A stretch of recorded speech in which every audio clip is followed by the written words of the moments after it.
Today I would like to briefly explain how to use PCB Studio in Onshape.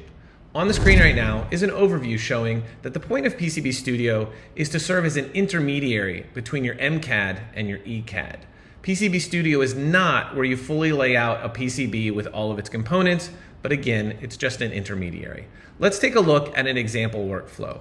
So right now I'm in my satellite tracking assembly, and the process I went through for this assembly was I was laying out my mechanical components, the base and the structure and all that, and then I realized I needed to figure out where my PCBs were going to go. So I created an in-context part.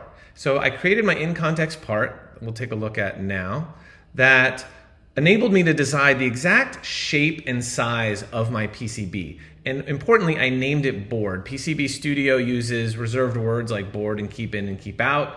And I created this in-context part, just a board, and then I brought that into PCB Studio. So once I brought that into PCB Studio, it came in simply as a green, just a shape, just an outline, but then I could export that to an IDF file and send that to my ECAD folks. My ECAD folks then decided where all the components were going, and they were able to wire them all up. And once they finished their ECAD design, they exported that, and I could import that back into PCB Studio. So right now you're looking at a PCB Studio where I've already gone through that process of exporting the board in the correct shape and maybe where the keep ins and keep outs were going to go, and then importing the board back in with all of its full components.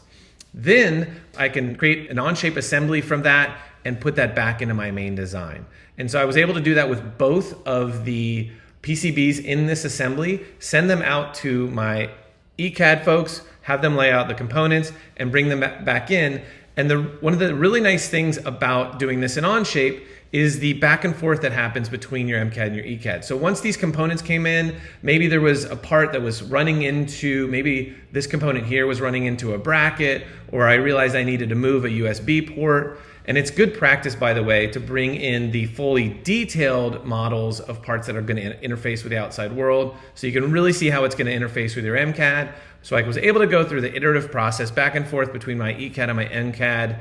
And once it was fully done, I'm confident that once I send this board out to be manufactured, it's going to come in and fit really nicely into my final design.